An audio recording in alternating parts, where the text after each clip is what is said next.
SK news, দেশ ও মানুষের কথা বলে। আমাদের এই পেজটি লাইক ও শেয়ার দিয়ে সাথেই থাকুন।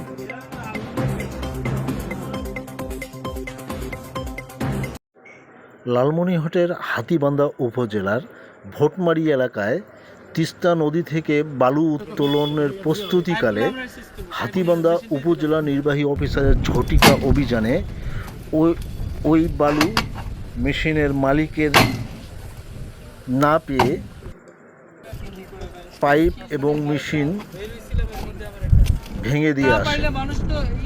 এ সময় তিস্তা নদী থেকে বালু উত্তোলনের কেউ চেষ্টা করলে তাদেরকে এ ধরনের শাস্তি ভোগ করতে হবে বলে উপজেলা নির্বাহী অফিসার শামীম মিয়া বলেন।